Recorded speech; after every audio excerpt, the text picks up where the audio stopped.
বিসমিল্লাহির রহমানির রহিম। আমি মোহাম্মদ আলাউদ্দিন দীর্ঘ 30 বছর থেকে সেলস মার্কেটিংয়ে কাজ করে আসছি। আজকে আমি সেলসের পঞ্চম টিপস নিয়ে আলোচনা করব। আজকে আলোচনা করব S SR TS SR SPO এবং এসও এর উপরের লেভেল যে টিএসএম এবং রিএমএদের দায়িত্ব ও কর্তব্য নিয়ে আমার আজকের আলোচনা। আজকে আমি যে বিষয় নিয়ে আলোচনা করব এখানে টোটাল 14টি পয়েন্ট আছে। এরিয়া ম্যানেজার এবং টিএসএমদের 14টি দায়িত্ব কর্তব্য বিস্তারিত আলোচনা করছি। নাম্বার 1, নির্দিষ্ট সেলস টিমের সঠিক নেতৃত্ব প্রদান করা। প্রতিদিন অবশ্য মার্কেটে এসআরদের সাথে কাজ করতে হবে। নাম্বার 2, বিক্রয় প্রতিনিধি ও পরিবেশক ভিত্তিক বিক্রয় লক্ষ্যমাত্রা প্রদান এবং অর্জন করানোর সার্বিক দিক নির্দেশনা প্রদান করা। নাম্বার 3, প্রতিদিন অধীনস্থ এসআরদের সার্বিক কার্যক্রমের সুষ্ঠু তদারকি করা এবং ডিএস আর পরীক্ষা করে মন্তব্য সহ নিম্ন স্বাক্ষরকারীকে রিপোর্ট প্রদান। নাম্বার 4, প্রতিদিন কার্যকরী মার্কেট ভিজিট করা, অর্থাৎ পালাক্রমে প্রত্যেক এসআরকে প্রতিদিন ন্যূনতম 4 ঘন্টা মার্কেটে অর্ডার সংগ্রহ, ন্যূনতম 5টি নতুন আউটলেট খুঁজে বের করে পণ্যের অর্ডার সংগ্রহ করা, প্রতিটি দোকানে একাধিক পণ্যের অর্ডার সংগ্রহ এবং ডেলিভারি নিশ্চিত করা সহ বিভিন্ন উন্নয়ন কার্যক্রমে সহযোগিতা করা।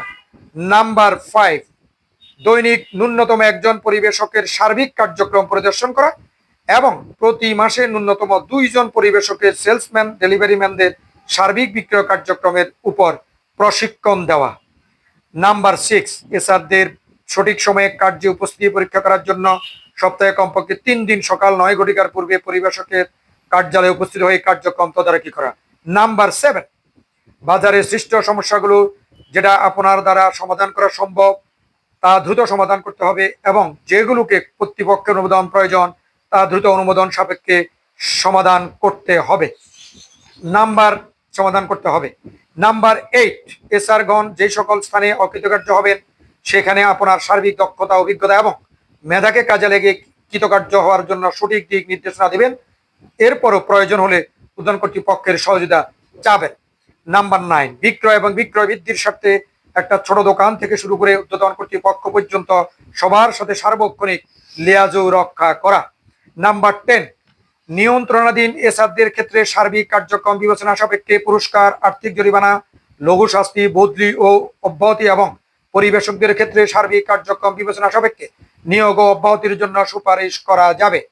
নাম্বার 11, এসআর তথা পরিবেশকদের থেকে দৈনিক, সাপ্তাহিক, পাক্ষিক এবং মাসিক লক্ষ্যমাত্রা অর্জন করার জন্য আপনাকে পরিকল্পনা দিতে হবে।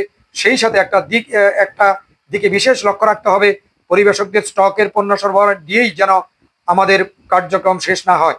পরিবেশকদের স্টকের পণ্য সামগ্রী প্রতিটি আউটলেটে পৌঁছাইয়া দেওয়াই আমাদের মূল দায়িত্ব। এই ক্ষেত্রে পণ্যের প্রদর্শন এবং মার্কেট সেলসকেই বিশেষ গুরুত্ব প্রদান করা হবে। পরিবেশকদের স্টকের মজুদ পণ্য দ্রুত বিক্রয় করে নতুন পণ্য উত্তোলন করা সহ লক্ষ্যমাত্রা অর্জনের ক্ষেত্রে আপনাকে ও আপনার বিক্রয় প্রতিনিধিকেই আগ্রহী ভূমিকা পালন করতে হবে।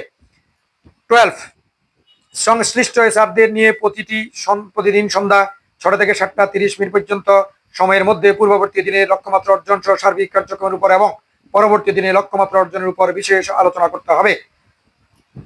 নাম্বার 13, উদ্বোধন কর্তৃপক্ষের নির্দেশ ছাড়া পণ্য বিক্রয়ের বিপরীতে কোনো পরিবেশক থেকে নগদ অর্থ গ্রহণ করা যাবে না। সবসময় পরিবেশকদের নিকট থেকে পণ্য বিক্রয়ের বিপরীতে ডিডি এবং প্রি অর্ডারের মাধ্যমে মূল্য গ্রহণ করতে হবে। নাম্বার 14, প্রতি পাক্ষিক মিটিং এর একদিন পূর্বে বিগত 15 দিনের এসআর এবং পরিবেশক ভিত্তিক লক্ষ্যমাত্রা এবং অর্জনের লিখিত রিপোর্ট নিম্ন স্বাক্ষরকারীর নিকট প্রদান করতে হবে। নোট, এখানে একটা উল্লেখযোগ্য, উপরে উল্লিখিত বিক্রয় দায়িত্ব পালনের পরে উদ্যোতন কর্তৃপক্ষের মৌখিক নির্দেশে কোম্পানির স্বার্থ সংশ্লিষ্ট যে কোনো দায়িত্ব পালনের জন্য নিজেকে প্রস্তুত থাকতে হবে। তো আজকে মূলত এসআরদের উপরে যে লেভেল যে সেলস টিম আছে, যেমন TSM, territory sales manager, area manager, ওনাদের উদ্দেশ্যে আজকের যে 14টি পয়েন্ট নিয়ে আলোচনা করছি, আশা করি আপনাদের অনেক উপকার আসবে এবং এটাকে আপনারা এগুলি ফলো করে আপনারা এসআরদেরকে মনিটরিং করে কোম্পানির